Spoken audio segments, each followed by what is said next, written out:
Hello, listeners. Back again. Listeners and watchers, welcome back to the Neds Declassified Podcast Survival Guide. New episode every Wednesdays. Hey guys, we're just bringing back the pod, so if you can help us get back in the good graces of the internet algorithms, here's what we need. If you can head over to Spotify or Apple Podcasts and resubscribe and turn on downloads for Neds Pod and put a rating or review, it'll help kick us back into the algorithm, and that's what we need. We'd really appreciate your support there.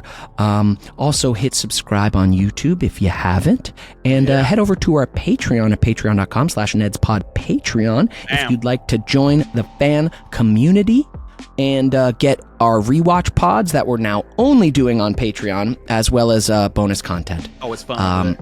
Yeah, that's what we're doing. So cool, guys.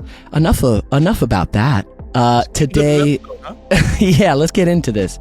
Today, we have a very special conversation for you with my friend, who is a documentary filmmaker named Rachel Mason, who recently put out a documentary called The Last Take on Hulu. And this is the documentary about the making of Rust, the tragedy of losing Helena Hutchins, and I'm featured in the documentary and got to meet Rachel through that. She's also has a documentary out called Circus of Books that won awards. That's on Netflix, and she has another documentary out currently on HBO called An Update on Our Family. They are all fantastic. She is an incredible, empathetic, human storyteller, fascinating artist, and she was a close personal friend of Helena. So enjoy our conversation. We all got to watch the documentary. We asked her questions about it, the making of it, art, loss, grief, all the things. So we hope you enjoy our conversation.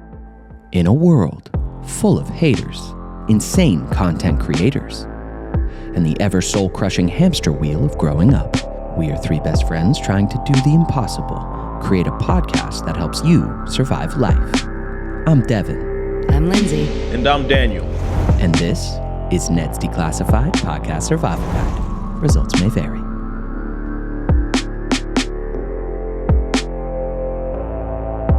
Rachel, you and I have gotten to know each other now through, the strange circumstances we are connected in. And Daniel and Lindsay and I, we've been running this podcast, and just a little context, because I don't think you're of the generation as we spoke about. No. So Daniel, Lindsay, and I met when we were 13-year-old kids on a television show.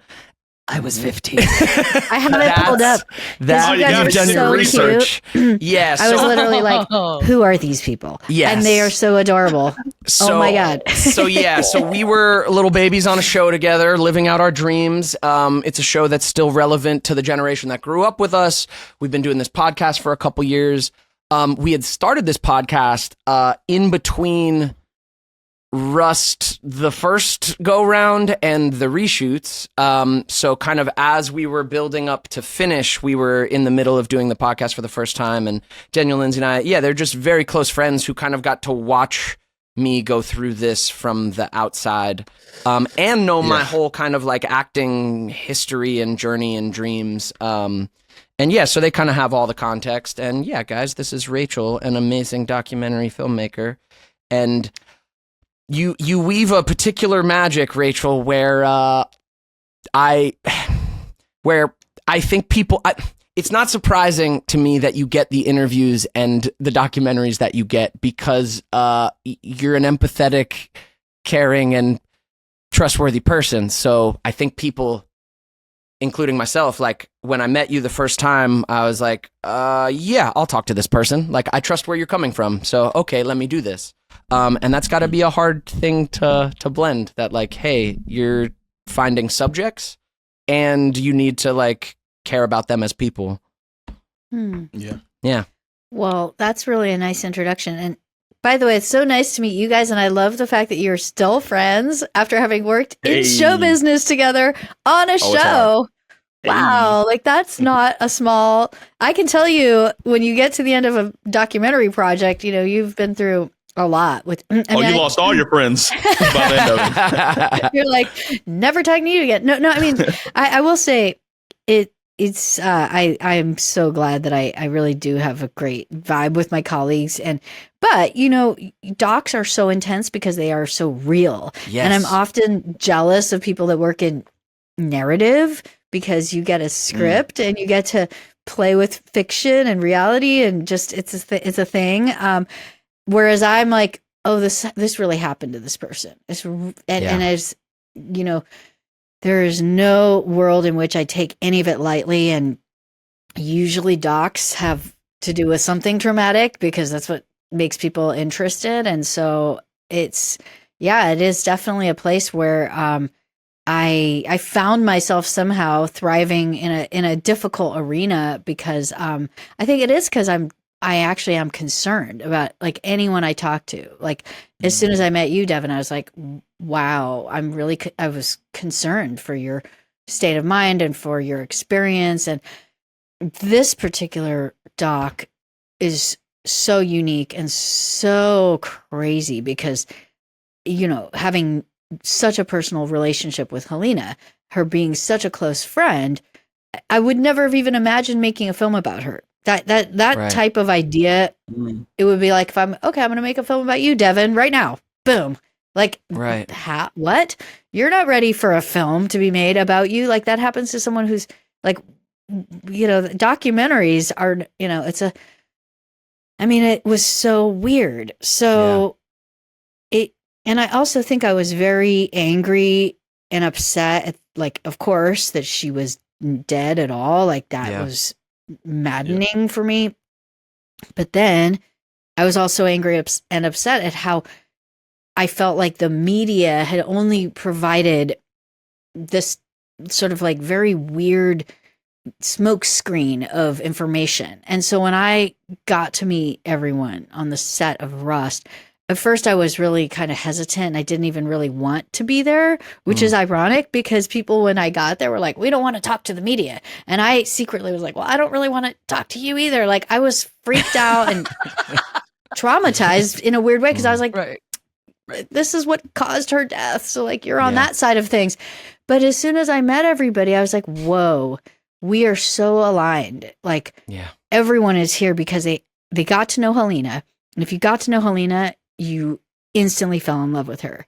Facts. And it was just like every single person was like, I bonded with her immediately. So the whole reason for completing this film was because of that bond. And as soon as I got a glimmer of that, I was like, I was so grateful. Like I will never be anything less than grateful beyond words to you, Devin, and every single person who had a hand in completing Rust, which is a really strange thing people don't understand because Rust got characterized by the media as this other thing over here. And what I hope to achieve with our documentary, I actually do think we've achieved. I mean, maybe I'll say this, I'm not sure, but I really feel like the narrative is starting to change around Rust because people saw the documentary and they saw the Devons in the film, who are like, I'm here out of trauma to finish something for my friend. Yeah. Not because I, want to get a paycheck or whatever these bullshit narratives were in the media. So I think we were able to make it very clear that this documentary changed the narrative about Rust because it was Helena's film. Yeah, I think you approach this documentary with a ton of empathy. That's just the word that comes to mind when I watched Last Take and when I watched An Update on Our Family, actually, your other doc that's out right now on HBO. A ton of empathy. You even made me feel empathy for parts of the Rust story and people on it that I didn't want to. And the thing with grief and trauma that I am learning is like anger and righteousness and blame. They're all like natural parts of the process of grief, but to truly move through it, like you have to surrender. You have to give, you have to release into empathy for the whole mess. The anger and the righteousness and the blame, all of that just locks in the grief. It locks in the chaos. It allows it not to move. It allows it to stay right there. And of course, this story of Rust and the way it got put out in the media, I mean, there's people who don't even know Helena or anyone involved who feel this righteous anger at this experience. I'm just like grateful that you put out a story of just, I mean, you held empathy for every person in the documentary. I felt empathy for the prosecutor. Like, you just let me see the humanity of everyone involved in this, and I appreciate kind of like your sensibility with telling this story. Can I ask, when did you start making the doc? Because I see there are some interviews from the reshoots and stuff. So when did this get put into motion?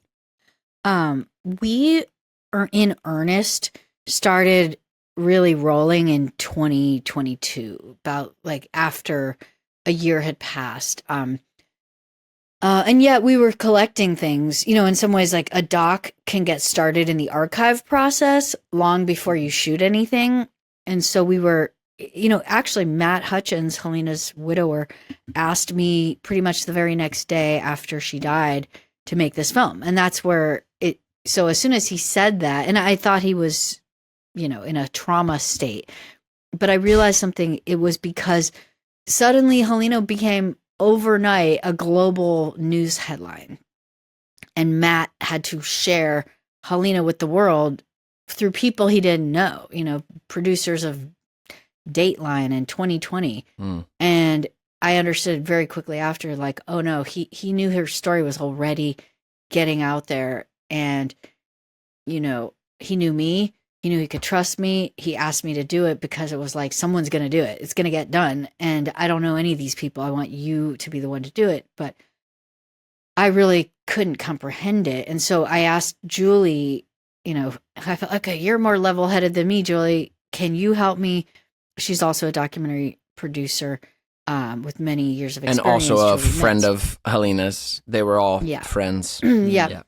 I told Matt, I was like, I can't do this alone. I'm going to need someone who knew Helena, who's someone I can trust, and I'd like to ask Julie. And he said, sure. And Julie, almost from day one, just started collecting things, like, okay, let's figure out who has her archive, who has this, and telling Matt, we're going to need this, we're going to need that. Like, don't throw things out. And, people don't realize until you're making a documentary, like, oh my God, don't get rid of all those baby pictures, or don't get rid of these things that you might get rid of. Especially when people die, it's actually, I think, a part of the grieving process. Some people can't handle having people's stuff because it's intense. Like, that is Helena's hat back there. Matt gave me lots of her stuff. Oh, yeah. And for me, it's very special, but it's really hard, I think, for spouses and family members sometimes to deal with the stuff because it has baggage and weight to it. So Totally. We were like, Matt, don't get rid of stuff, please. Keep, I have piles of hard drives here. Thankfully, they're Helena's material. Yeah. So we were like immediately kind of bringing in our archive. Yeah. And that was, I love that you included, some of her past work and things in there.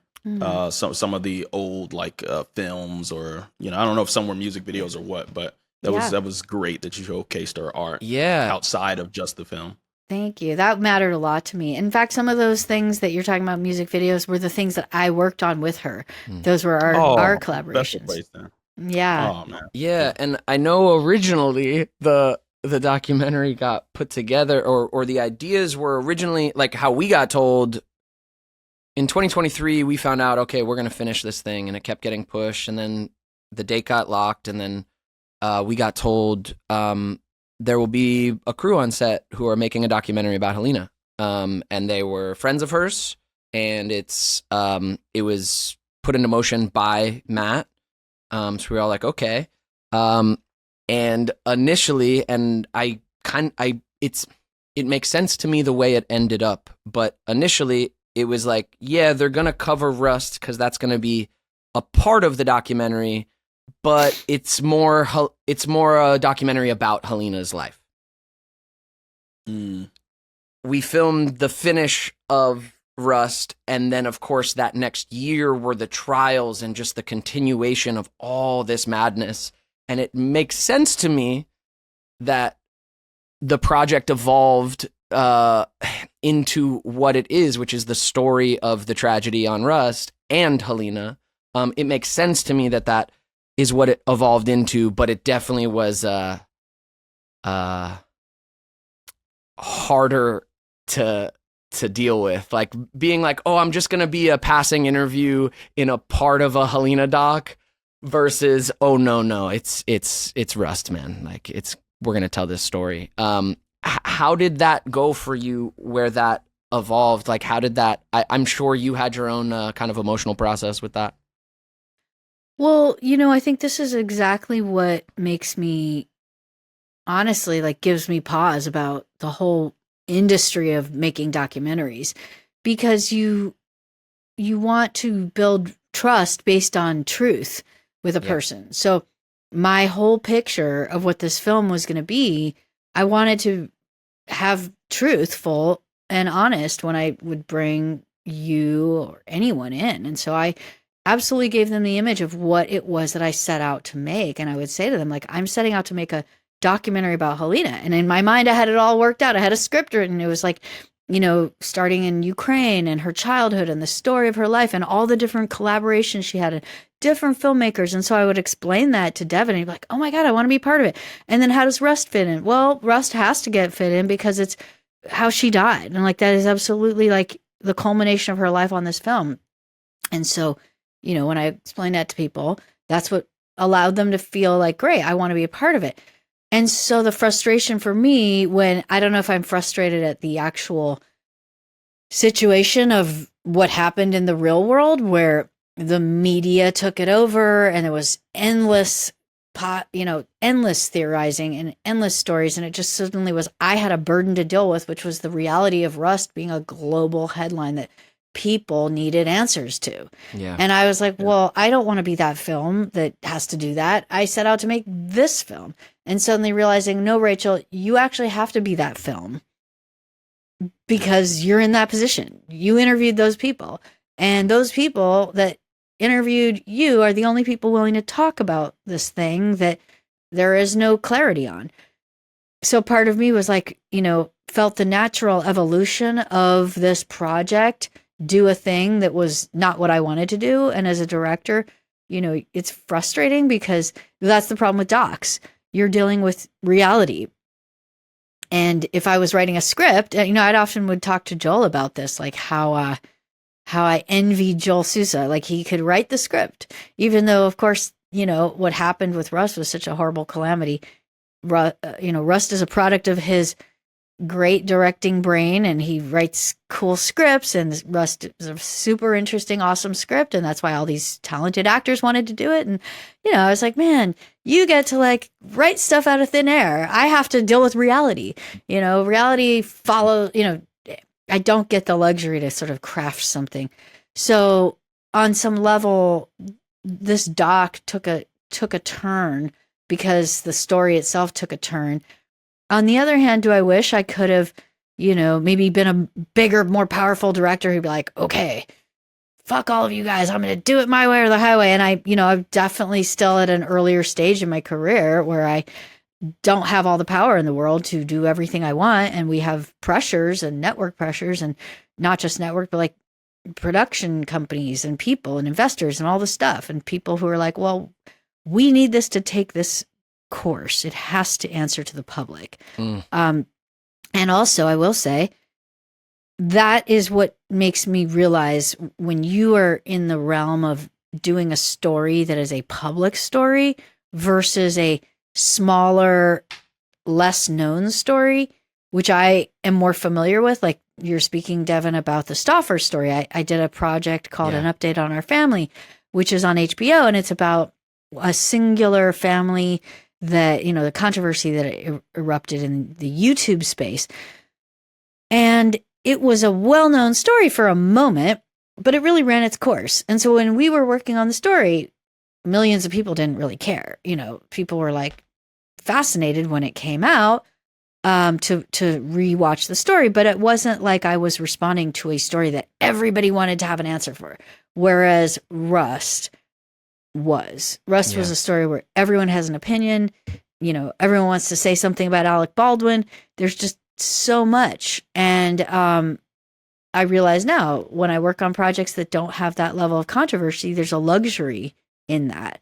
So Definitely. I learned about dealing with all that negotiation on this film. Definitely. Yeah, this kind of became its own thing, and I understood it like as you were sort of telling me that's the direction it's going, and like getting to the screening and seeing the trailer, all of that. Like, I get why it had to go this way, and man, it's just hurts. Like, how strange it is to be at an industry screening, you know, like you said, an Academy screening. I've been to a million of these in my life. For the documentary about, you know, one of the worst days I was ever a part of and one of the most traumatic things I'll ever experience. Like, so strange to be at a screening where a lot of people there are just showing up to watch a new documentary. Like, it's just of interest to them. Those of us in the audience who knew Helena or were on Rust, like, we're there like taking massive deep breaths because we can barely like see straight. And everything with Rust feels pretty surreal like that. There's like this personal connection and emotion, and then this public interest, curiosity, morbidity, judgment, all of it. And yeah, that's going to play out one more time as the film comes out, you know, next month. Oh man, I'm so fascinated by that. I was going to text you off the side, but I'm wondering if there's any like events happening or screenings or premiere. I don't know yet. I don't know yet. I don't know. I mean, at least some kind of screening would make sense, but also maybe not. Depends on budget, and also usually those are for like press, and maybe Rust has enough press. I don't know. Yeah, I mean, I know that it's always delicate with Rust because it's controversial, you know? Yeah. It's so If delicate. I find out anything, I'll let you know. Yeah, same. Likewise. Have you gotten to see it yet? Oh, seen the film? me? Yeah. Yeah, I saw it in Poland. That's where that's right. You went to Cameron. Yeah. Oh, yeah. But I'll say, you know, I know this sounds crazy, or maybe it doesn't. I think Rust is an absolute masterpiece. It is a brilliant film. It's so incredible. And it's the weirdest thing to talk about a film that everyone like knows about, but nobody knows the film. Yeah. I feel like an ambassador for Rust because I actually am one of the rare people who saw it. Yeah. And it was so good. I mean, I know that it's I saw it crying the entire time. I'm watching it like with tears just nonstop and sitting next to Bianca, sitting next to Joel. So I am the worst audience member for this film because it's all I'm thinking about is Helena's brilliance and everyone's brilliant. But it actually was everyone brought their A game. Like Alec, you know, I have just you're in a world of mixed feelings when you watch the film. For sure. If you knew Helena, but maybe even not, if not. Yeah. I actually got sucked into watching Alec like he was the original Alec without all the drama that, you know, reality TV show, etc. He's a great actor. Like we forget he is a really good actor, really, really, really good actor. And I'm watching it and being like, wow, only the best actor could actually withstand all this controversy and drama and lead me to really believe this guy is a cowboy out in the middle of the field trying to reconcile his past.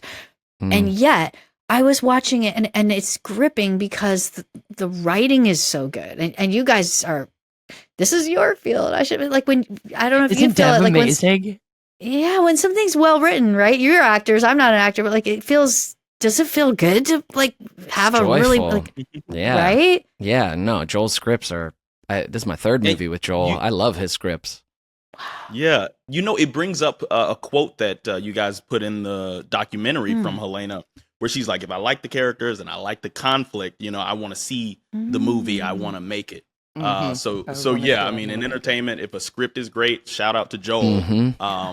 You can bring so many people together to really just make it the best. And she did so amazing on that cinematography. Yeah, for Bianca real. Bianca too. Bianca Klein. Yeah, absolutely. And so, I just sat there being like kind of in awe of everyone, and also in awe of like the thing you guys do, like, taking people on a journey into other characters.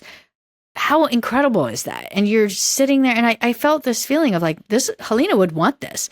Helena, like, Definitely. I felt like I was getting a gift from her because of the gift that you, Devin, and Joel, and everyone did to finish the film, commit themselves to it, and knowing how hard that was, knowing how insane that was, I just felt so grateful. I was like, oh my, and I knew that Helena's mother wanted that film done. Yeah. And that is the thing that in our documentary is like proof of the final, like, Rust having to get completed.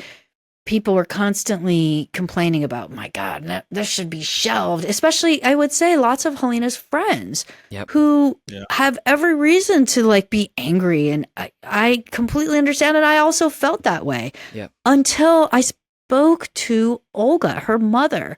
And her mother was like, I want to see every one of Helena's films. Like any film that we can complete of hers, I want. Rust, if it can get completed, let's make it happen. And so Rust got completed, and it was a gift for her mother. And so it's like this thing that when anything happens to a person, no matter what happens to a victim, you hear what the mother wants, you want to do what the mother wants. When a person loses their child, there's nothing worse in this world. So when you hear the mother wants something, it's like, okay, what do you want? I will do that. You make a movie? Cool. We'll give that to you. And that is literally what was behind Rust for Joel and everyone else. And I don't know why people seem to forget it. The motivation to complete Rust was finding out that Helena's family wants that. Exactly. It was really important to all of us with Matt, her widower, that like he wanted it finished. We were like, all right, then let's do this thing.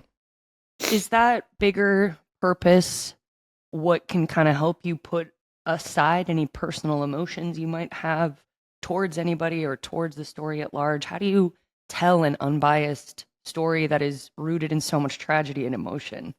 Well, I actually do look at the reality of it, which is that there is not a single person, absolutely from top down, people are like, those producers, whatever. Find me a producer that wanted to see someone get killed on that set. There is not a producer probably on the planet, except maybe there is a psychopathic producer out there. I don't know. But producers do not want to see, no one wants to see someone die on a set. That is the world's most terrible thing imaginable. And the next one is injury. Death is nobody wants that to happen. And so I think what we wanted to focus on is that to understand what it is like to have accidentally been a part of something that caused someone's death, it is the most horrifying thing to live with. And I have so much compassion for everyone, and it's especially the people who are in the church at that time, and especially Alec. People are like, Alec Baldwin, like, people need to stop with this like world of like postulating when they can actually put yourself in his shoes. It's like this happens to people when they drive and someone walks out in front of their car and they accidentally kill a person. This it happened to a friend of mine. Somebody he killed somebody by accident, and he will never be the same. Yeah. This is just an awful, awful, awful nightmare, and it is a true, genuine accident. And to put yourself in the position of someone that experienced the trauma of that is not that hard, actually. I had the privilege to meet people, and they were willing to talk to me about that. But I really have nothing but empathy for every person. Yeah. The parts that, like, I've watched the doc now twice. I watched it at the screening, and then I watched it last night before this, and that'll probably be the last time I ever watch that documentary. It's not going to be a repeat view for me. Totally understand that, Devin. Because I've lived it. But there's some parts that, like, stick out. And the 6 live rounds being in and around the set was like really, really chilling when you go into it in the documentary, because I know the set we were on, and a lot of it comes down to hindsight. A lot of it comes down to nobody wanted this to happen. Like even the safety concerns that you get examples of in the documentary, those are valid safety concerns, except that at the end of them, you still don't think that a possible outcome is someone getting shot with a live bullet. Like even with the prop guns going off, even with a blank misfire, no one had any concept. It's not even fathomable that a live bullet would be on the property. And finding out there were 6 floating around disorganized, it's really like chilling and horrifying. And that's where like the safety concerns in hindsight become so valid. You go, this is why people are concerned. And this is why there need to be stronger safety measures or all the double checking. But that aspect of it was really chilling. So even the people who people want to blame, the producers, even Dave Hall's the first AD, I had my own just tough feelings with the fact that he's the one who handed Alec a gun. And it's like, wait, how does he get handed a gun that isn't checked? Yeah. But then finding out in the doc that like, I get it. He's going, oh, it's checked with dummies. You checked it like no one could fathom a live round on set. Yeah. Why do the dummies look so much like live rounds? Why? Because dummies are used for shots that show the bullets. They are meant to look. Blanks are meant to fire. Dummies are never going to fire. They're inert, but they need to look like bullets because they're for when it was a close up. It's for when it needs to. Oh, those are bullets in there. They're not. There's no gunpowder in them. They're not meant to fire. So tough. What a mess. I gotta ask, because you're so close to everything from having made this documentary. It's required a lot of forgiveness from you. Like it seems, because you're going into it, you've lost a friend. And there was another quote in the documentary where I think it was the prosecutor that said, even though it was accidental, doesn't mean it wasn't criminal. And your documentary really follows the different angles of blame that are out there. And there are many to go around. But something that stood out to me, like Devin was saying about the dummy rounds being like 6 of them around. Yeah. There was a moment where they say they were laid on the cart. Yeah. And I feel like that's for other people to see as well. I'm so heartbroken that there wasn't more seriousness taken on the set, and I'm attributing it to production because I'm a filmmaker as well. I direct things, and there's nothing worse than a production team that's trying to rush the camera crew. I was heartbroken that some of the camera crew also left like the day before. It's really making me see, okay, there were conditions that could have been better, clearly, and it's heartbroken that they hired someone like Hannah, who appeared to be a novice. It's like, if you don't have enough time to make this film, you don't have the budget, don't do it, because there will be consequences, and sometimes it ends up with someone losing their life. So that the film really made me upset.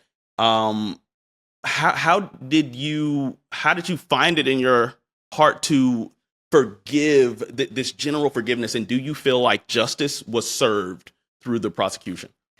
Well, one of these things, actually, as you're talking, it's weird to say, but I have another project that I'm working on, and I'll just pull this out because I don't know why, but I'll plug this. No, but it's not, I don't know why, but I was just like, the reason I'm pulling it out is because I have piles and piles of letters in here from an inmate who's serving life in Oklahoma. And the reason I think about Daryl Madden is because I've actually had a lot of conversations with an inmate serving life in prison for multiple murders. Absolutely intentional, like fully intentional. And I've learned what it is to really speak to somebody who like wants to kill people. And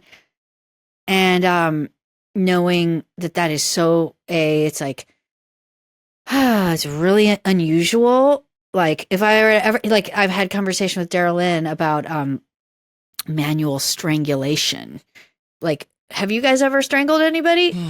No. The answer is no, right? Okay. No, It's just going to be no. But with Daryl Lynn, she has to go through her mind and think about like, and so the reason I'm bringing this up, it sounds like a non sequitur to your question, but there's a world in which we're operating in conditions that there's hazardous possibilities all over the place. Like for instance, right after Rust ended, Bianca sent me a message and was just like, wow, I got to show you this. My electrician, my gaffer or something plugged in something to a miswired electrical voltage. Like, you know, you're on a set, you don't realize those lights right there require like insane amounts of power that are not normal to plug in. All that. And the guy plugging it in is taking his life into his own hands if it's not done right. And guess what? There's like 20 of those on a set, and this thing wasn't plugged in right, but thankfully he was wearing a glove and he was holding the rubber part, and she was just like, it blew up, but he could have been instantly electrocuted just like that. And, you know, as I was thinking about it, I was like, well, what the fuck? Why was it wired incorrectly? Like, you know, and I went through this point of feeling like so outraged. Similarly, like, why are there bullets all over the set? And not that, because then you're thinking, okay, well, clearly this was sloppy management of props, but they're supposed to be props. This is like, bullets are not bullets, they're props, they're fake. Like, and I remember actually I was talking to Dave Halls about this, because similarly, when I realized this thing that you operate under the assumption that things are basically safe because it's make-believe, and the culture around it is like, you're in a world where everything is supposed to be fake. It is not real blood. And that's why one of those moments when the cop asks Alec, like, that's fake, right? And Alec literally laughs. Yeah. And he goes, no, the guy goes, what's that blood on your, like, and Alec is just like, no, it's fake. But I understand Alec laughing at the question, because in his mind, like, are you crazy? Of course it's not real blood. I do this. How many films have I been in where blood got splattered at me? There would never be a possibility that this could be real. It's insane. And the cop, and I interviewed the cop after, he's like, are you crazy? There is not a chance that you're covered in blood and that's not real. I don't deal with movies. I deal with blood. You got hand, and there's a gun? Let me see that. In his mind, it's like, on what planet do you shoot somebody with a gun and you don't go to jail? The cop literally said that to me. He's like, what? He shot someone with a gun, and why is he not in jail? Like, and I was thinking, well, because that is police law, but we're on a set. Like, I was like, Alec didn't think it was law. Like, well, fucking check the gun. Like, the cop is in Copland. So the only thing I'm starting to say, Daniel, is like, my compassion started to build when I started thinking about the world of the culture in general in movies that allows for lots and lots and lots of different unsafe things. And with this particular situation, guns, it's so obvious and so egregious because these are bullets. Oh my God, a gun and bullet. But when Bianca texted me that thing, I was like, that would be just as horrible of a death, if not maybe worse, because you would be prolonged in a state of electrocution, like plugging something in. Yeah. And there have been other deaths since Helena. Oh, yeah. And they've all been horrible, but they haven't been as salacious or maybe headline grabby as like a celebrity holding a gun. Yeah. Shooting someone in point blank range. Like, okay, that's going to be global news headlines. A guy died on a Marvel set on Radford Studios in Burbank, and that wasn't sort of widely covered. He fell. But when I went through it, I was like, but wait a minute. All the different points of outrage, to your point, Daniel, and I totally agree, like, we should be outraged, but like, that didn't get sort of re-examined by a documentary crew being like, okay, why did this guy fall? Was somebody monitoring his harness? First off, why wasn't he wearing a harness? Secondly, are those faulty rafters? Like, Bianca had said, like, she heard a rumor that there were something wrong with that lighting rig. Okay, so how many people were aware there might be something wrong with a lighting rig, but never said anything? Right. It reminds me a lot. Yeah, didn't say anything. Yeah. Exactly. And it reminds me a lot of when I was sitting in the courtroom at Hannah Gutierrez's trial. The thing that was really chilling, and again, the reason I go back to like that's why I was pointing to the letters that come to me from a psychopathic killer who were like, yeah, let me tell you about strangling somebody.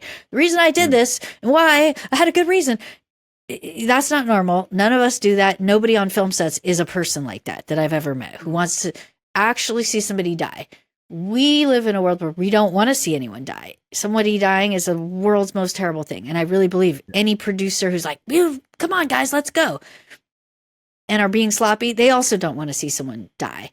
So I started to have the compassion of just like, okay, we don't take it seriously enough that this in a culture, that was more my feeling, was like the whole culture of film sets. And I will say this because it just happened to me yesterday. It was so crazy. And, I work in independent documentaries without often the luxury of like, even a producer. Like I'm doing it myself, calling.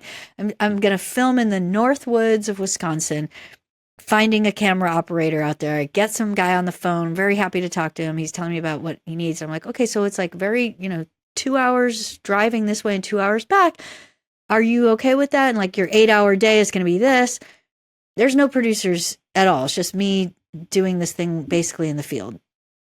And the guy says to me, don't worry about my drive. I have no problem with that whatsoever. Like if I end up on the road 2 hours each way after a 10-hour drive, all I care about is getting the production right, having it filmed properly. Don't worry about my car drive.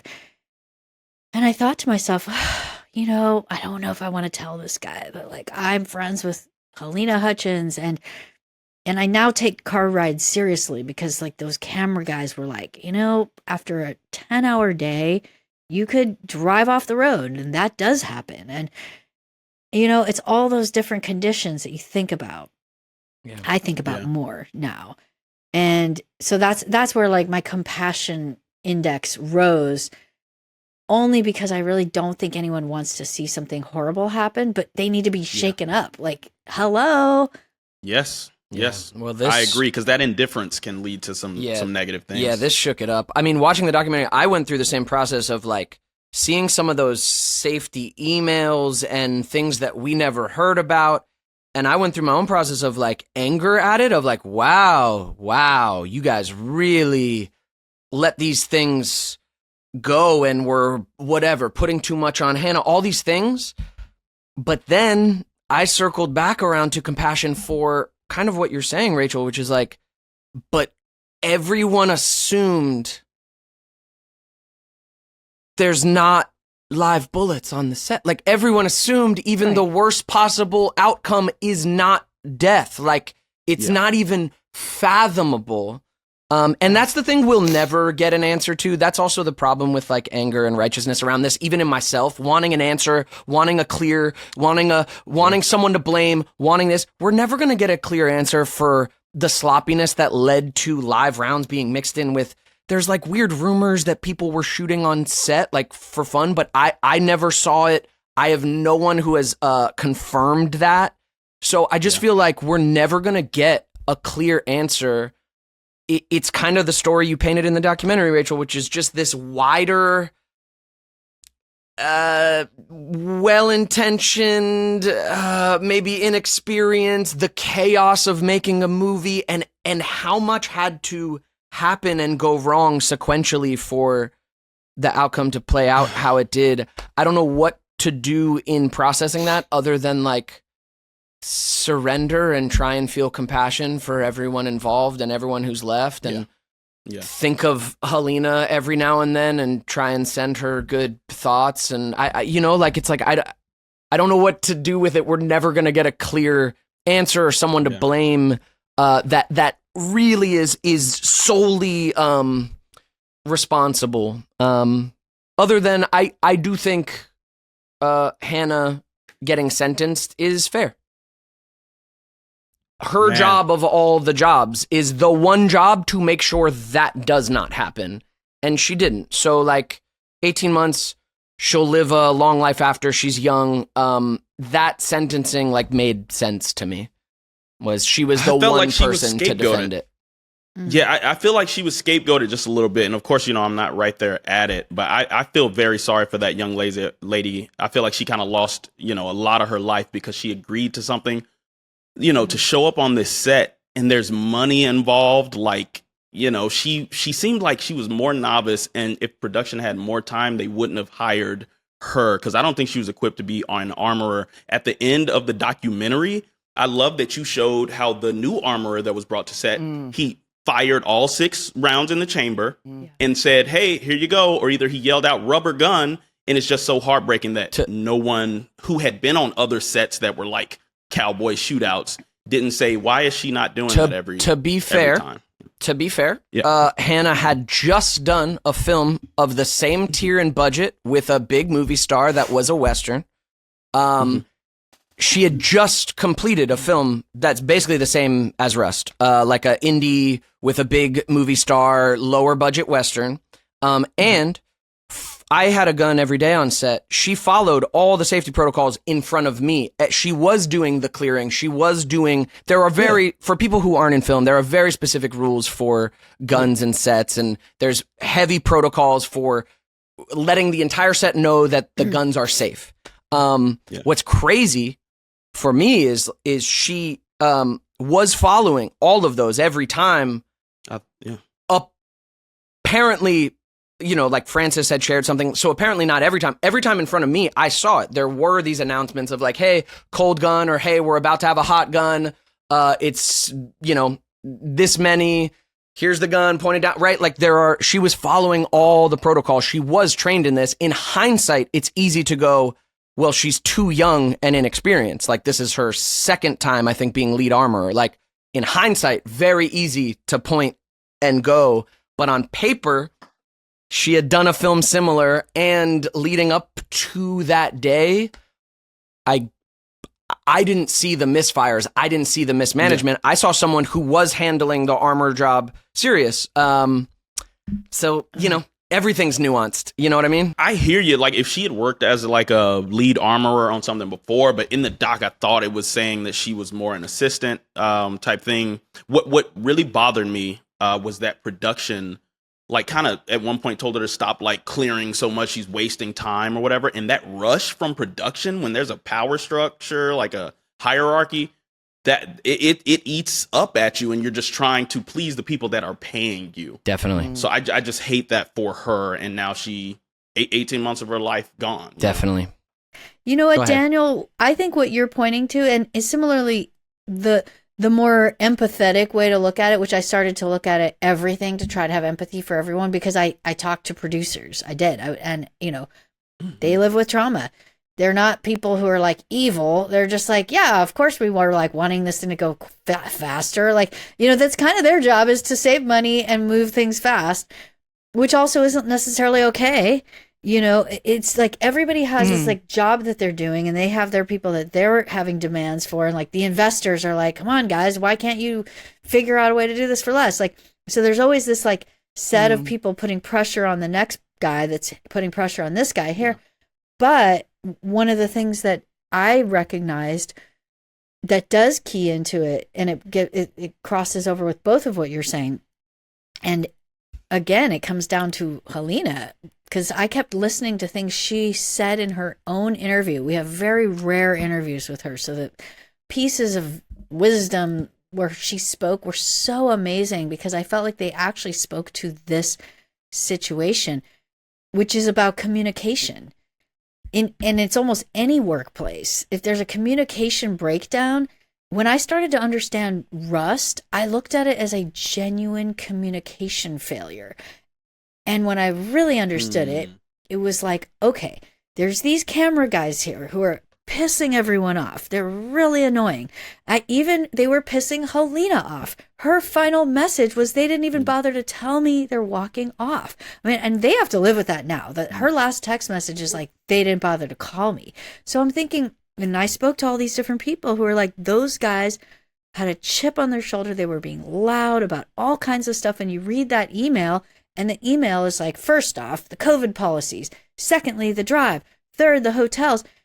They were very loud and very, very, very complainy.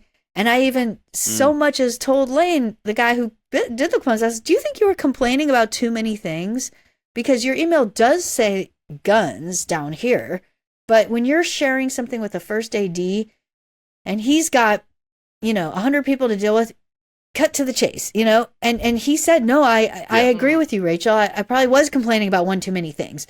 And so there you go. There's one communication issue here. Then you have Hannah. Who's not saying enough. Sorry, no, but it's just, I started to recognize, wait a minute, everyone was seeing out of their corner of their eye, this girl needs help, and she's not speaking up because she's nervous and doesn't want to lose her job. So then there's that, and then there's these people, and then there's the celebrity actor that everyone's worshiping, and he's being demanding. Yeah. Oh my God, it was just like a giant pile of like the communication breakdown where I was like, that is at its core. This problem right here is absolutely glaring now, and you can see in retrospect. But at the time, you know, maybe there's other sets where something horrible is happening, like that house is on fire that we just built. Let's put it out. And because there might be a good communication, it gets dealt with. But in this set, you know, I'm sure you guys have been on sets where there've been, you know, man, that guy's really driving everyone crazy over there. And this guy's also driving people crazy here. And there's like three kind of personality issues at play, right? Like it's a pressure cooker environment. I don't think people realize, like we always say, you know, actors have egos, but really there is ego in each one of these creative departments, right? That everybody's trying to reinvent the wheel and that they're trying to do it faster with less, you know, for less. And there is just a lot, and usually that ends up in, you know, a couple of departments being catty or this or that or other. Like the worst possible thing is that these egos could have contributed to an outcome with, you know, bad communication, no communication, a grave breakdown in communication. That's a really great point. And it is true. I think actors get the brunt of that bullshit, like, they're a bunch of divas. But in fact, camera people can be just as much of divas. And sometimes actors are the ones who are keeping their head down and focusing, and they're not being divas. And granted, some actors can be divas, but there really can be diva behavior in every department. Yeah. And it's true, though, I think, on the same side, the producers are in a leadership role. So, Daniel, I absolutely agree. Yeah. There is more responsibility on them to have oversight. But if they're in a world of who knows why are they not being able to focus, or maybe they're doing things wrong, it's just you're under the gun, and there's this type of pressure where nobody has the time to say stop. And in fact, indeed, maybe of the 5 producers, one of them is insane and really egomaniacal, and you know, they're not all equal. It's like it's an interesting phenomenon to say that, like, there are egos and ego battles happening in every department. I've had really bad experiences with some producers who kind of look at you like you're just another number. And they're trying to get the lowest rate out of you. They're trying to get the most hours with the least, least amount of effort on their part. Saying, oh, okay, yeah, well, we're cutting the hour lunch to 30. If you can do it in 15, maybe. Like, and it's so hard, especially as a director, because I'm a liaison. Sometimes I'm above the line. Sometimes, you know, I'm advocating for my camera crew.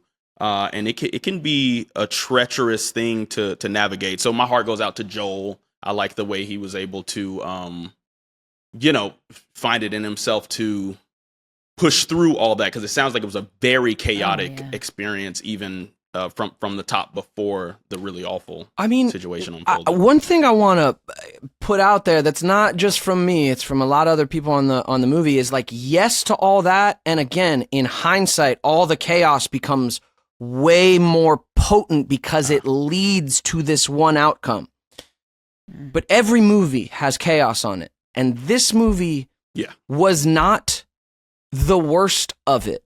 Helena was having a fantastic time on this movie.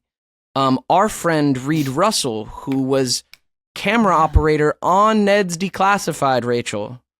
Reed Russell was camera operator on our show for 3 years. He was a very close family friend. He worked side by side with Helena on this film, and he was telling me after the documentary screening, he was like, man, it sucks because I wish people could know, like, yeah, we were filming long days. Yeah, we were working, I'm sorry, this is the word we use, but under the gun. Like, yeah, we were working again. That's every film. He said, we would get done with a 12-hour day, how excited we were for the shots we got, or how excited we were for how we were going to solve a problem tomorrow or next week. He said they were in this creative space of actually like living their dreams, man. Helena was living her dream. It's a privilege and a dream to work in the chaos of filmmaking on a Western. Like, that's the other side of this thing that just makes it all the more heartbreaking. But it's what I knew Helena was going through. It's hard that the narrative out there is like, oh, it was all just so obviously bad. Everyone should have never been on that film and not done it. It's like, that wasn't quite what was happening. In hindsight, we can look at all these little instances that led to this devastating tragedy and go, oh yeah, fuck all that. But man, it wasn't quite what was occurring. If Hannah or whoever had never brought live rounds on the set, it would have just been another movie.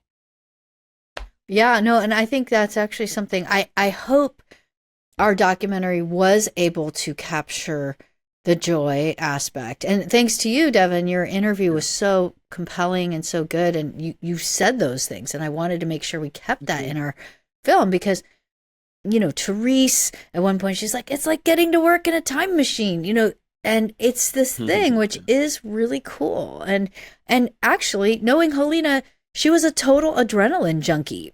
In fact, that was her, on her Instagram, her own self-definition, adrenaline junkie. So staying up for 12 hours was absolutely, she knew the ride she was on and loved it. Yeah.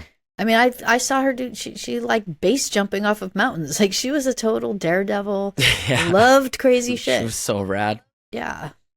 So rad. I can say I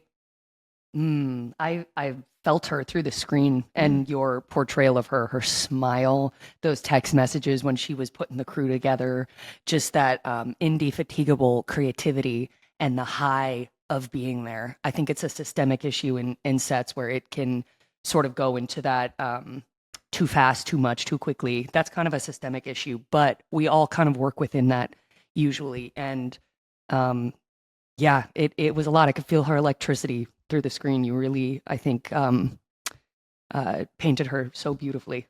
Yeah. Yeah. Yeah. Wow. Well, it's cool to talk to you guys. Agreed, Rachel. Oh, thank you. I mean, you know, it's funny. I feel like I'm an observer, like an anthropologist, but you guys are the real animals in the wild, you know, like you do this. And I mean, it must be so, I mean, have you guys ever worked with guns on a set, like where you've had to hold a gun? I mean, like the kids show, maybe not, but like once. I played I've held one pointed at a werewolf. Okay. At a werewolf. Nice. Very imaginative. Yeah, I was on NCIS and I had like an M16. Wow. You know, I thought that was pretty vibey.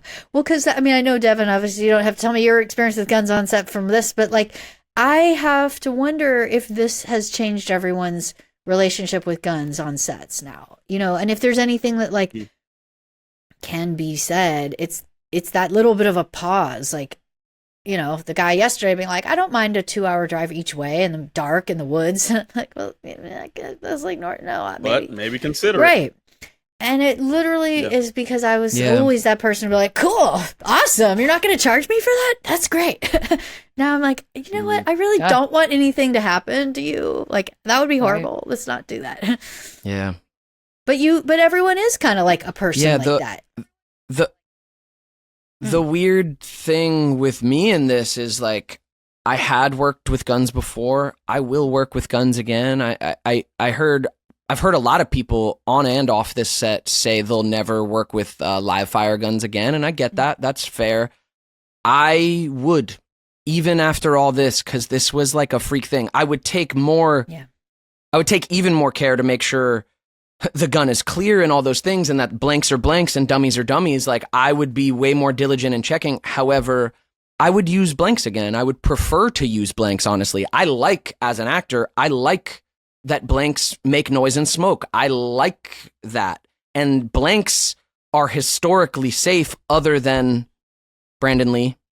And like there are a couple freak accidents, and that's why the protocols are in place. But blanks aren't out there killing people on sets. this isn't the gun thing isn't a systemic issue on sets. There's been three deaths in 100 years of film. It's so rare for this to occur. Just that hurry up culture of how things can fall through the cracks. Oh, no, that I was referring for to. sure. Well, and I don't think that's not, irresponsible, because if you look at the one thing I've learned is that the history of armoring is a history of an incredible safety record. I mean, it's actually like, it's kind of that thing like when you hear about a plane crash and you never want to fly a plane, but like it's safer to fly a plane than go into an elevator. Like there's some statistic like that where it's like, do you know how unsafe it is to drive a car? We do that all the time. Like it's this type of thing where the one accident is going to always make you think. And yet I definitely think there probably, hate to say it, but will be another person who dies on a set, but it won't be because of a gun. It really, I think guns else. will be safer than they've ever been after, like it will. Yeah. And you look at like the stunt departments and you're like, oh, wow, okay, we need to have someone fly through that window and land 20 feet below. Like there's these insane things that happen all the time in stunts, and you hear about injuries constantly and you're like, well, you're doing something totally insane, Who is this? Like, what is your next documentary about? This death row guy? Yeah, so that is actually definitely one of my projects that I've been working on very independently, and it's been cool to be able to actually we solved a murder, my friends and I, and it was a 33-year-old cold case of a gay man who died in Los Angeles in 1990. And it was a totally unsolved murder. No. In fact, it's going to sound gruesome, but I'll just say it, he was actually beheaded.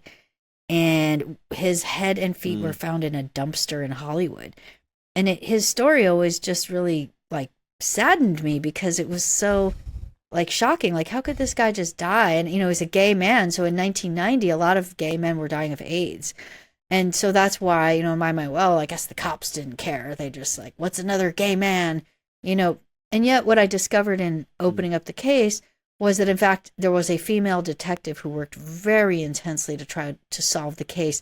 And the gay community had a lot of trouble with the police. They didn't trust the police because cops historically were not good to gay people. So there was sort of like a lack of cooperation with the police.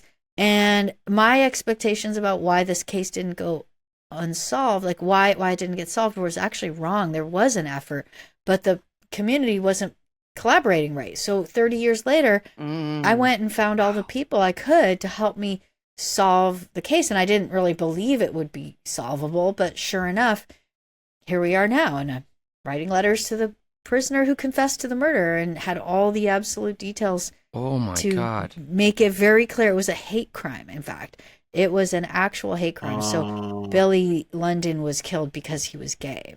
And so we discovered that. Yeah. That's tragic. Whoa. Yeah. I mean, it's really tragic, but it's also like one of those things where I think documentaries, we sometimes get lucky if we're really, able to just focus and put pieces together. Sometimes you can, so I'm working on that. Yeah. Wow. Yeah, we're just hearing about everyone's projects and different things. And how about you, Devin? What are you as of late, besides your important role? Solved any murders lately? Yeah, no, I'm going to shoot a short film in New York, which is going to be really fun. Cool. Just a chance to work. And then Rust coming out is pretty that's huge. I haven't had a lot of work out there, so like recently, so I'm just excited like that some of my acting gets to be out there. But obviously it's Joel said it in Last Take. I laughed in the screening during that quote, and it's so inappropriate, but he has that quote in the movie, Joel. He says like every new thing that happens with Rust comes with a certain level of devastation, and it just seems to never end. So the movie's coming out, which I'm very excited for, but I also know it's going to come with a certain level of pain and devastation. The Last Take coming out, the three of us were getting ready to release the podcast. We've been on a big hiatus. We were getting ready to relaunch the podcast. We were actually aiming for the same week that the documentary was coming out. And Yeah. I'm so glad that screening happened the week before the documentary came out, because I realized, I cannot do this podcast this week. Like, Simultaneously. I cannot have right? this. The documentary, it took me a week to recover from the screening of the documentary. It just stirs up all sorts of shit, man. Yeah. Yeah, we're a month out from it being out. I'm sure for you too, because you were a close personal friend of Helena's, like, no matter what happens with Rust, there's an element that's for everyone and is okay, and we can talk about it. And then there's a very personal element of grief and trauma, and I have to go through that every time. And I think anyone who knows Helena probably has to go through a level of that when anything new happens with Rust. So a month out from the documentary, did it just stir up all your PTSD as well? Wow. All your grief, all the pain? It's so interesting because I had to do a lot of press, like the minute. I mean, you guys probably know about doing press, right? You have to put on like a game face, and you're being interviewed, and suddenly, and I had certain things not to say, and some things I hear. That's why I was like, let's do our podcast when I can chill out, because like this isn't Good Morning America, you know what I mean? But like Good Morning America was literally right there, and I had to be that day on Good Morning America and had to say stuff, and I think I had trauma from not just her death, frankly, but trauma from making the film. Even though I feel like, I don't know, I feel a little like guilty to use a word like trauma from directing. Like, woe is me. Like, other people have real fucking problems, Rachel. Like, directing a movie shouldn't be so traumatic. And yet, I think when channeling her. Well, the death of her was really intense, but I think there was a type of intensity on the production on the doc side as well that I don't know if it was there because there was a lot of pressure on the companies. There was pressure in general on the story. There was like a drumbeat of news interest, like what's going to happen in the Helena Hutchins documentary. You know what I mean? And then there was, just, it was just a lot. So how am I doing now? I will tell you, Devin, it feels like night and day. It feels like there's a before and there's an after. I really feel like I'm living in the after, where I'm actually moved beyond it, thankfully. And in a way I can, like, when I hear how horrible the doc is for some people to watch, a part of me breaks my heart because I never want to put anyone through that. But also a part of me knows, like, there was never going to be a film about Helena, even if it was just the most beautiful portrait I could ever make of just Helena that didn't touch Russ, that wouldn't also be traumatic for anyone who knew her. Like, it's just traumatic, no matter what. If a really great person dies in an untimely way, there's nothing that will stop that pain. Exactly. So I just had to know that I think I did my best. In fact, I really do feel like I did my absolute best given all the situations that I had to deal with. But, I felt an immense amount of compassion for you after the screening, because I was going through my own process. Bianca next to me going through her own. Reed, Joel, all of us. And, is the first time seeing it, and you'd been working on it for a couple years, like.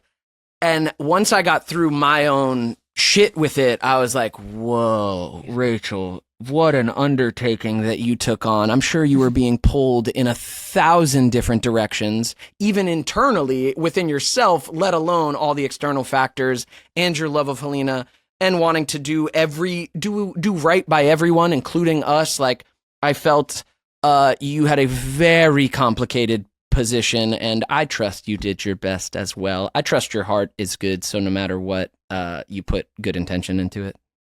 Well, that means a lot, because I did question myself constantly, and I questioned the scenario constantly, and I appreciate that. I appreciate feeling the empathy for my role, and I also think there's some people that are probably really angry with me. I'm certain of it. Like, well, how could you make this film and not do this or that or this or that? And that is, I would, if someone else were directing the film about Helena, I might well be like, well, why didn't they do this and why didn't they do that? And so I really do appreciate the the empathy. Thanks. I'm really glad you came on, and as part of you coming on, I got to watch an update on our family, and so, like, even in that, I already had a sense of you from the conversations we had.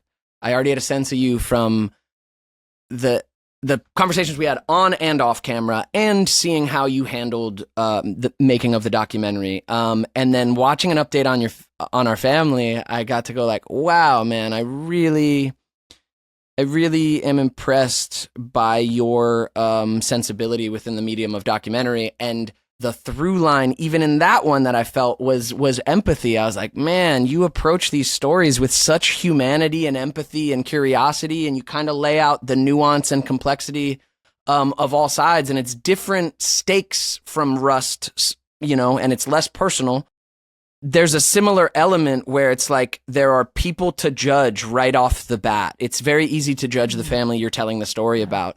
And then by the end, when the internet turns on them, and I'm sure they're dealing with stuff behind the scenes, then it gets a little more nuanced and a little more complex. And I went, That's so cool to hear, because I will say, if there was one enemy that I do have, and it is real, it's the judgment. That any one of us could suddenly say the wrong thing and not be like the best representative of whatever demographic. People are looking up at you and saying, well, you're this guy, you need to be at least saying this, and you need to not say that.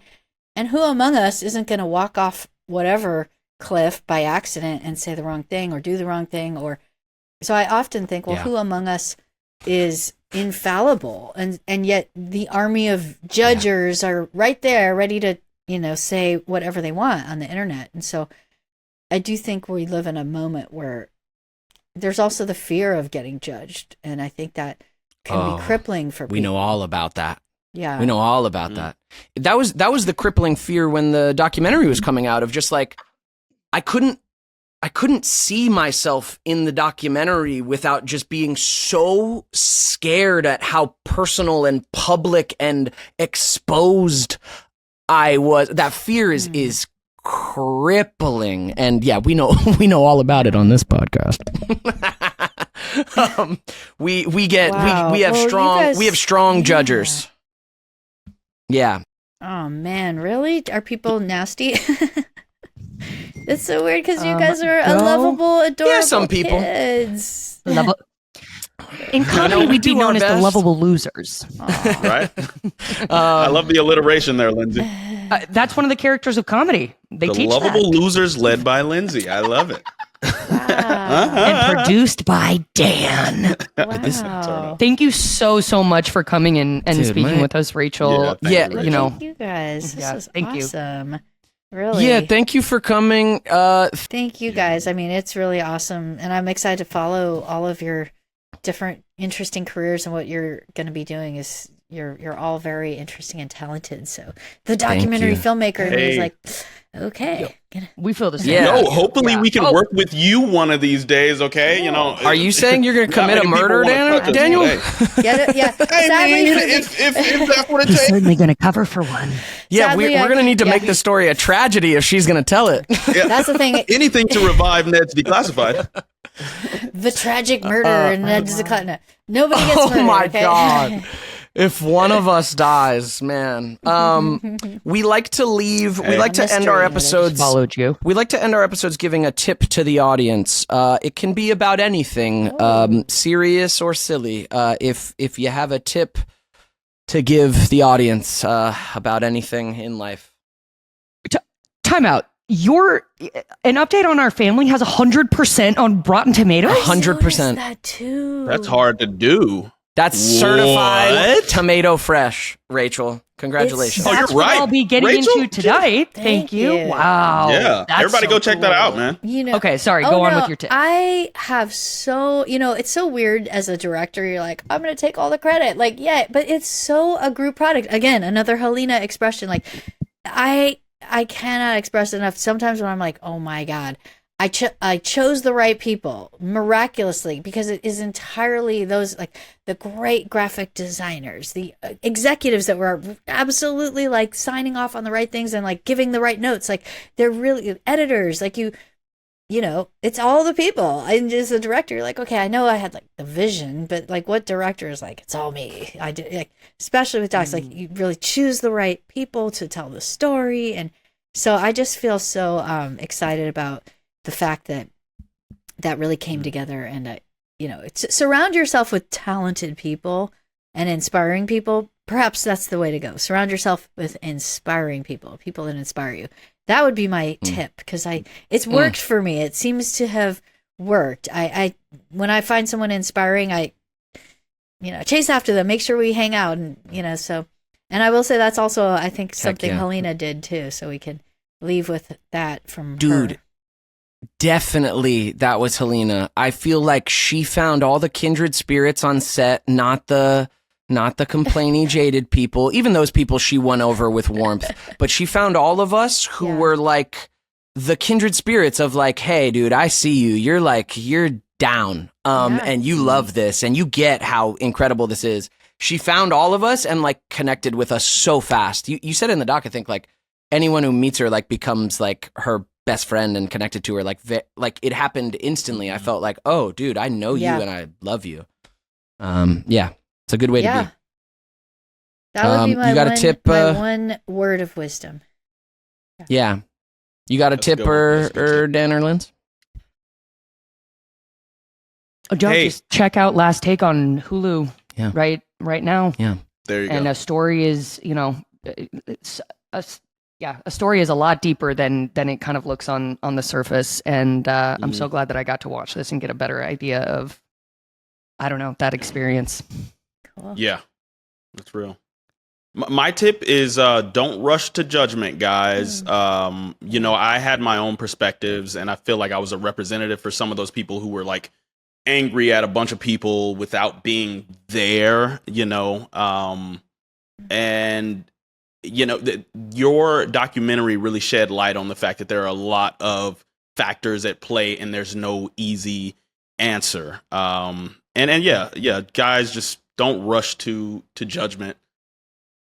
You might not know everything about a situation. So that's my tip. That is great advice.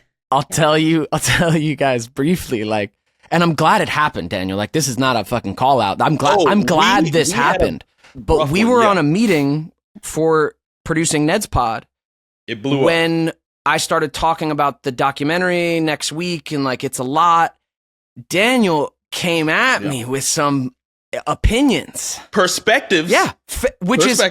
It's fair to have on the outside to have these perspectives and opinions, but he came in with some hard judgments about the situation and feeling that Daniel, my boy, was gonna come at me when I'm kind of saying like, hey, I'm about to go through a bunch of trauma again.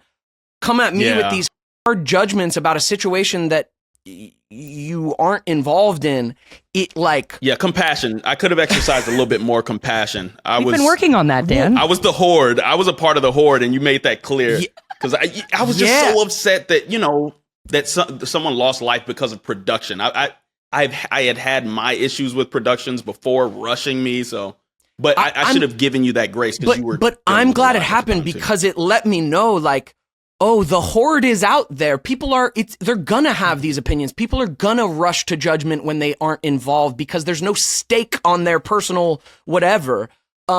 And it let me know like, oh, that's what helped me go, oh guys, we have to pause this podcast for 3 months or for 3 weeks. Like, oh yeah. You were like, no, definitely we're not doing it. Been over. Yeah. I was like, bro, no. Bitch, it kind of felt like that. Bro, you signed off. You're like, you're like, I'm out of here. I forget what you said. But then I was like, hey man, I'm sorry for that. You're like, F you. I'm like, oh, well, I ruined it, Lindsay. That goes to show me. It was going to be one of us. Wow. But that goes to show me just how tight you guys are, because the best friendships actually can go through those ups and downs, and that's really cool. And when you can be direct with a person, and then also that Daniel, you can be like, you know what, I'm going to own that. I actually need to own that. And that, not a lot of people do that. I have to say, a lot of people dig in and they never come back to a point of being like, okay, I fucked up.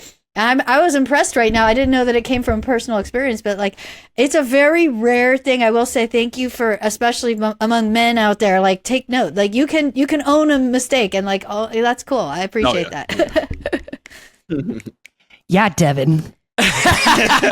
Hey, we're all learning. And I was really triggered in the moment, but only a few hours later, like even by the evening, I wasn't holding it against Daniel as much as going like, whoa, what just happened? Why is it hitting so deeply? And like, what does it mean? Like, and so, yeah, we paused the pod and it helped me just go like, oh yeah, this is too personal for me. I can't have a logical, rational, I can't leave room for your opinions.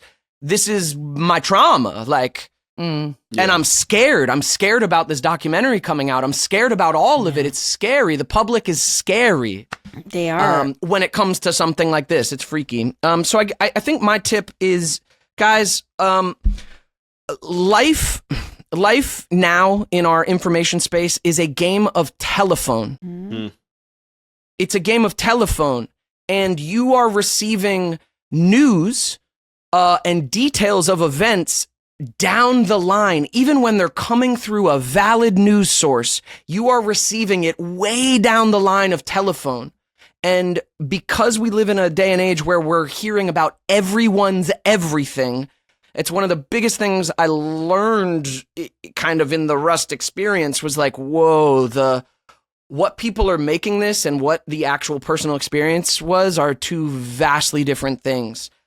So my just invitation, my tip is just know that that's the case. Leave a little grace for chaotic, messy human situations that are inevitably going to happen. And if you have no stakes, if you have no personal skin in the game of an event, maybe tread lightly, maybe, because there's people who do have stakes in it. Who are actually affected by it, yeah. That's wow, well, that was like a sermon. That was so cool. I was like, oh my God, I'm taking notes. But Preach. Preach. But no, Devin, that was so cool. I have to tell you guys something so trippy. I got a text message right now. It's going to blow your minds. I'm just going to say it because it's fucking trippy. April 9th. Today is Helena's birthday. Whoa. And I just got that message from Julie. I know. See, I'm telling you, weird shit happens. And not only that, while you were, I know it's going to make me cry, but I literally was looking at your Instagrams while you're talking. And I was like, you guys are the whole reason that people should love the entertainment industry. You're so cute. Look at you. I'm like looking at your picture. I just followed you both. And I'm like, wait, and you guys are all so famous and you're so down to earth and so cool. And I'm like, Helena would just be like, yeah, work with these people, Rachel. They're so cool. And I was just thinking like how awesome you guys are. And then Julie texted me, of course, like, don't look at your phone while you're doing it. But I was like, this is so cool. Cause really like you are the reason that there's beauty and joy in what we do. Like it's a cool profession. It's fucking nuts. Like taking on other characters and getting to do this. And right while you were talking, I was like, that is actually why Helena did this. And you're like living the best of it, really. Like, you know, people do give like Rust was clouded by the drama of like Alec Baldwin and all that stuff. But like, you're the next generation and you're doing really cool stuff. You're interested in documentaries, but like you guys are really, really, really great. Like you give me hope. You're really exciting and like doing cool stuff and beautiful people. And also, you know, it's amazing. Rust comes out on May 2nd. So I'll do the plug. You're not doing, Devin. Rust comes out on May 2nd and it really will be in theaters. Go see it on the big screen. See Devin Werkheiser. Oh my God, you're mind-blowing in this film, Devin. Like you are so... You will not be able to recognize him. Oh yeah, it's you're amazing. So good. Thanks. And I mean, you're such a talented actor. It's like you really did step it up. You were in a film with Alec Baldwin, like the original OG dramatic version of him doing great things on screen. It's so exciting. And you should be so proud of your work because it's just a genuinely masterful film. Like in the canon of Westerns, you did a film that is in that. And it's very awesome. And I'm excited for all of you. There's just so much good stuff here. So today is Helena's birthday, and this was definitely a present from her to all of us. Happy birthday, Helena so Hutchins. beautiful. To everyone who actually knew her too, I just... I loved her. I'm doing my best to honor her. If it ever feels like I misspeak or misstep, I'm sorry. You know what I mean? It's just like we're all doing our best to move forward with her being gone. And there's so many people who knew her so much deeper than me, but it hit so hard to lose her. She is that big of an impact and a light in the world. Like really, knew it the moment I met her. So yeah, to anyone out there who's still hurting, who knew her, like, I love you. I empathize you. We're in, as a friend of mine, who worked on the original Shoot on Rest said, he said, we're in such a terrible club. We're in the worst club, a club you'd never want to be in, but we are in it. And so I feel compassion, and I love everyone who knew her and everyone who worked on this film and finished it. Yeah. Shout out to all you, and including you, Rachel. Yeah. Thank you. Happy and I birthday, do want to say Helena. the absolute happy birthday, Helena. The very best way to honor Helena, and Matt, her widower, said this at her funeral, is just to keep doing your work. That's what she would have wanted. Do your work, do it with inspiration, be your best self. There's nothing that she would want more than that. Yeah. And that is absolutely living her legacy. Just do your great work, and there's going to be so much more stuff ahead for all of you, and I'm very excited for you. Thanks. And you've now touched her spirit, so let it touch you back. Ah, man, thanks, dude. Rachel, great to see you, great to talk. Thanks for coming on the pod. Everyone go check out Rachel Mason's incredible documentaries, not just Last Take, but an update on our family. Circus of Books is my first one. You can see that one too. And Rust on May 2nd in theaters.